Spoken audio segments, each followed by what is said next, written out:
தமிழக பாஜக தலைவர் அண்ணாமலை 2 தினங்களுக்கு முன்பு செய்தியாளர்களை சந்தித்த போது ஓட்டுக்காக ஒத்த ரூபாய் கூட கொடுக்க போவதில்லை, மக்களை நம்பி தேர்தலை சந்திக்கிறேன் என வீராப்பாக பேசியிருந்தார். இவர் பேசிய அடுத்த நாளே கோவையில் வாக்கு சேகரிப்பில் ஈடுபட்டிருந்த அண்ணாமலையை ஆரத்தி எடுத்து வரவேற்ற பெண்ணுக்கு அவர் ரகசியமாக பணம் தந்தது தொடர்பான வீடியோ சமூக வலைதளங்களில் பரவி வைரலானது. இந்த வீடியோ சமூக வலைதளத்தில் பதிவிட்ட ஒருவர், மிஸ்டர் அண்ணாமலை, உங்களுக்கு வெக்கமே இல்லையா? வாக்கிற்கு பணம் தந்ததே இல்லை என்று சொல்லிவிட்டு ஆரத்தி எடுத்தவருக்கு கூட பணம் மறைத்து கொடுக்கிறீங்க. இதுதான் உங்க மாற்று அரசியலா அண்ணாமலை என கேள்வி எழுப்பியதோடு இந்திய தேர்தல் ஆணையம் மற்றும் தமிழ்நாடு தலைமை தேர்தல் அதிகாரியிடமும் கோர்த்து விட்டுள்ளார்கள்.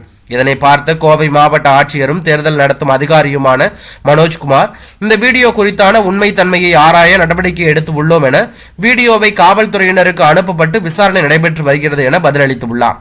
ஏற்கனவே வேட்புமனு தாக்கல் செய்த போது அண்ணாமலையின் வேட்புமனுவை ஏற்கக்கூடாது என எதிர்க்கட்சிகள் எதிர்ப்பு தெரிவித்த நிலையில் அவர் 2 வேட்புமனுக்களை அண்ணாமலை தாக்கல் செய்ததாகவும் அதில் ஒன்று சரியாக இருப்பதால் வேட்புமனுவை ஏற்றுக்கொண்டதாகவும் விளக்கம் கொடுத்திருந்தார். இது தற்போது அரசியல் வட்டாரத்தில் பெரும் பரபரப்பை ஏற்படுத்தியுள்ளது. இந்த சர்ச்சைக்கு அடங்குவதற்கு முன்பு அண்ணாமலை ஆரத்தி எடுத்த பெண்ணுக்கு பணம் கொடுத்த விவகாரம் பூதாகரமாக வெடித்துள்ளது. இதற்கிடையே தனக்கு தேர்தலில் போட்டியிட விருப்பமில்லை எனவும் டெல்லி தலைமை கேட்டுக் கொண்டதால் கோவை நாடாளுமன்ற தொகுதியில் போட்டியிடுவதாகவும் அண்ணாமலை கூறியிருந்தது தற்போது நினைவுக்கு வருகிறது. ஒருவேளை தன்னை தேர்தலில் இருந்து தகுதி நீக்கம் செய்வதற்காகவே அண்ணாமலை இது போன்று செய்கிறாரா என இணையதளவாசிகள் கேள்வி எழுப்பியுள்ளது தற்போது அரசியல் வட்டாரத்தில் பரபரப்பை ஏற்படுத்தியுள்ளது.